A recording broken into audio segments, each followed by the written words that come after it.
कि आजादी के 75 साल में हमारी जो स्थिति है वो स्थिति जानवरों से और कुत्तों से भी बदतर हो गई है। इतना कम से कम झटका लगना चाहिए, क्योंकि झटका लगेगा तो आदमी चैतन्य होता है। तो इसलिए ये बात कम से कम मैं प्रतिदिन बोलता हूं अपने लोगों के बीच में। तो राष्ट्रीय पिछड़ा वर्ग मोर्चा के माध्यम से ये जो अभियान चलाया जा रहा है, इसके पीछे का मकसद है कि पिछड़े वर्ग के लोगों को जागृत किया जाए और संगठित किया जाए। क्योंकि पिछड़े वर्ग के लोगों की बहुत सारी समस्याएं, मगर उन समस्याओं में जो सबसे बड़ी समस्या पिछड़े वर्ग के लोगों की है, सबसे बड़ी समस्या है कि पिछड़े वर्ग के लोगों की समस्या क्या है, यही पिछड़े वर्ग के लोगों को पता नहीं। हमारी क्या समस्या है वही हमको नहीं पता है, तो हम समाधान के बारे में कैसे सोचें। पिछड़े वर्ग के लोगों की क्या समस्या है, यही पिछड़े वर्ग के लोगों को पता नहीं है। और पता नहीं होने की वजह से जब उन्हें अपनी समस्या के बारे में नहीं पता है, अपने महापुरुषों के इतिहास के बारे में नहीं पता है, अपने महापुरुषों की लड़ाई के बारे में नहीं पता है,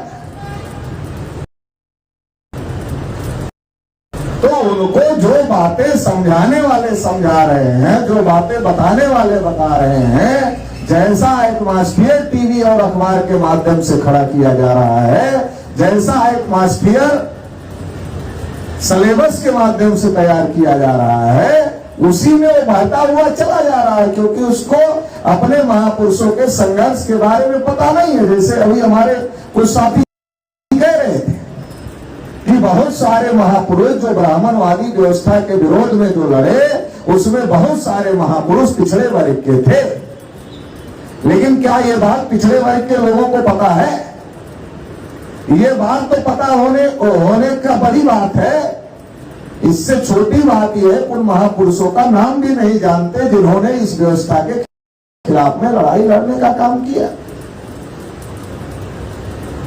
एक बार मैं बदायूं गया तो हमारे एक पटेल जी है, उन्होंने कहा, पटेल जी आप साहू महाराज का जन्मदिन मनाने के लिए आए हैं, क्या आपको लगता है कि समाज के लोग साहू महाराज को जानते हैं?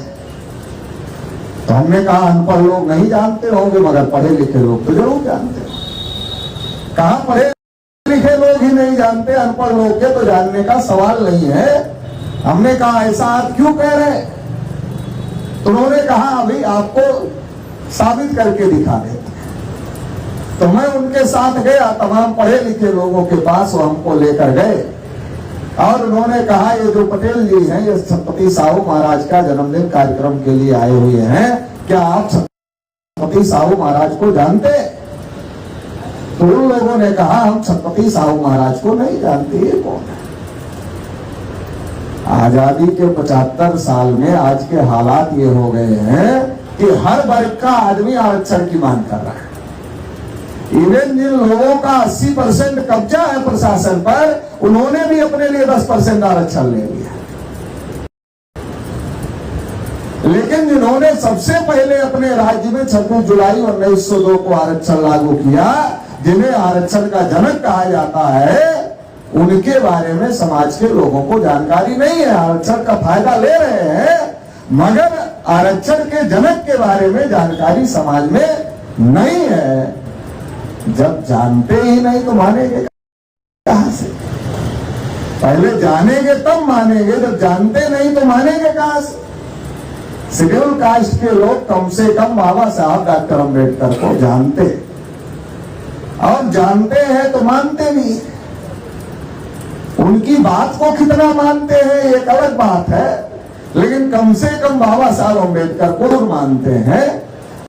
बाबा साहब अम्बेडकर की बात को मानने वालों का परसेंटेज कम है, मगर बाबा साहब अम्बेडकर को मानने वालों का परसेंटेज शेड्यूल कास्ट के लोगों में ज्यादा है।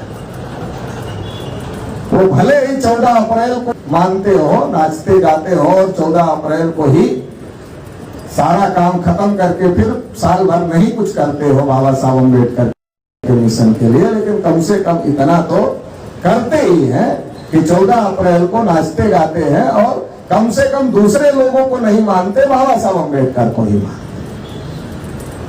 लेकिन ओबीसी समाज के जो लोग हैं उनको अपने पुरखों का इतिहास, पुरखों की विरासत पता ना होने की वजह से तमाम प्रकार के जो कपोल कल्पित पात्र गढ़े गए, उन तमाम प्रकार के कपोल कल्पित पात्रों के पीछे हमारे पिछड़े वर्ग के लोग फंसे हुए हैं और जो उनका वास्तविक इतिहास है, वास्तविक विरासत है, उससे बहुत ज्यादा दूर है। और ये दूर करने की बहुत बड़ी साजिश देश में हुई। उदाहरण के तौर पे जैसे छत्रपति साहू महाराज के बारे में ही बात कर लेते हैं।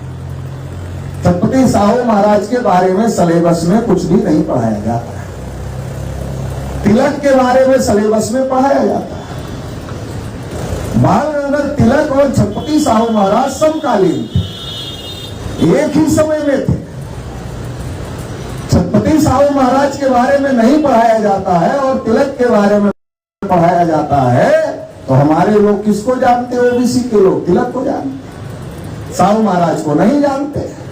और तिलक के बारे में किताबों में लिखा गया है कि तिलक ने कहा स्वराज्य हमारा जन्मसिद्ध अधिकार है और इसे हम लेकर रहेंगे।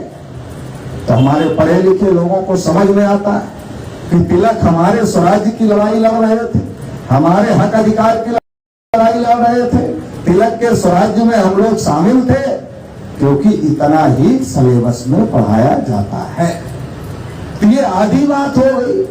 आधी बात सिलेबस में पढ़ाई जाती है, तो आधी बात पढ़कर हमारा आदमी तिलक को अपना पुरखा, अपना नेता, अपना लड़ाई लड़ने वाला मानता है। लेकिन अगर पूरी बात पढ़ा दिया जाए कि जब साउथ बरो कमीशन भारत में आया और छत्रपति साहू महाराज के कहने विधिमंडल में आरक्षण की मांग किया और भास्कर राव यादव ने पिछड़े वर्ग के लिए, ओबीसी समाज के लिए विधिमंडल में आरक्षण की मांग की।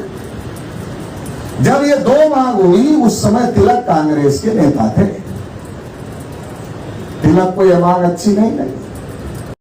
पढ़ाया जाने की वजह से हमारे लोगों को अपने महापुरुषों के बारे में जानकारी नहीं, और अगर थोड़ा बहुत पढ़ाया भी जाता है तो हमारे लोगों में नजरिया ही नहीं। एक नजर है और एक नजरिया है। केवल नजर से सही बात नहीं दिखती, नजरिया जब होता है तब सही बात दिखती। कक्षा 6 के इतिहास में बहुत दिन से पढ़ाया जाता था कि आर्य विदेश से आए, भारत का नक्शा छापा हुआ है। कक्षा 6 की किताब देख लो, इतिहास और नागरिक जीवन की, तो उसमें था। अभी योगी सरकार बनने के बाद उसमें कुछ संशोधन हुआ है, मगर वो पढ़ाया जाता था। और फिर उसमें लिखा था, बाद में जो आर्य लोग विदेश से आए उन्होंने अपने को 3 वर्णों में विभाजित कर दिया और बचे हुए यहाँ के मूल निवासी लोगों को जो युद्ध में हार गए थे उनको शूद्र घोषित किया।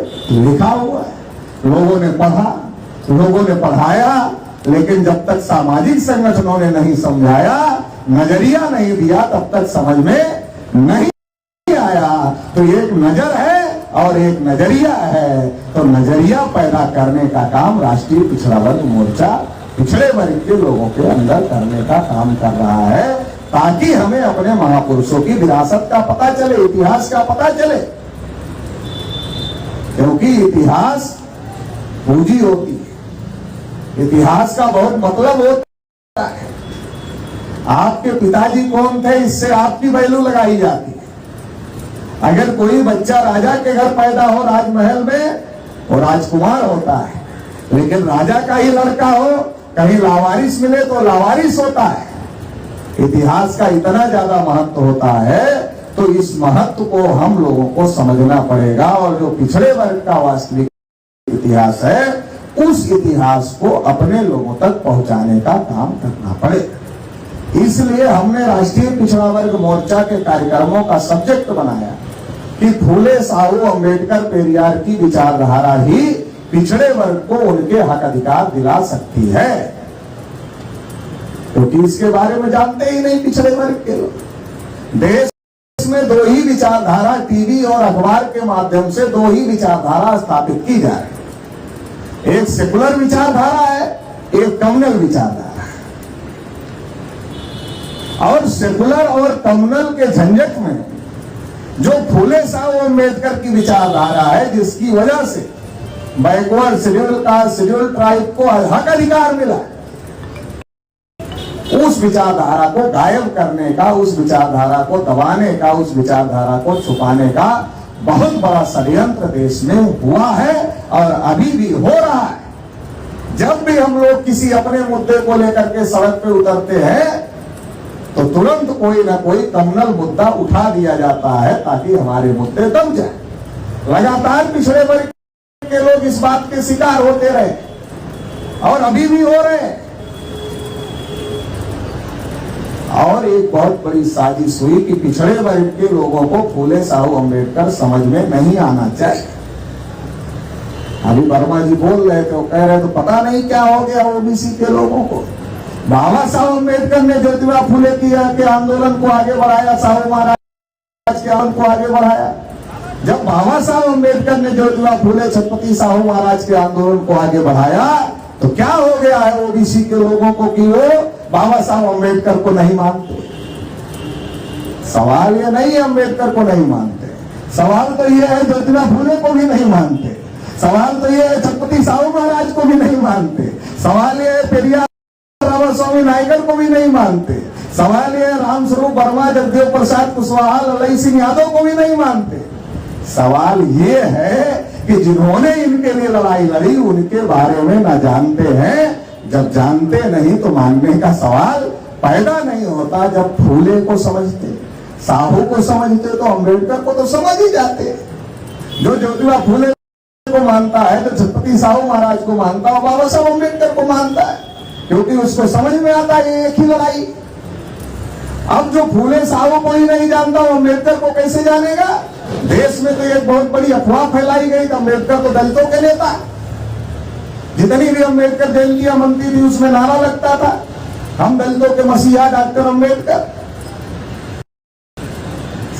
और ये जो फूले साहू अम्बेडकर पेरियार का साहित्य था, इस पूरे साहित्य को दलित साहित्य बताया गया।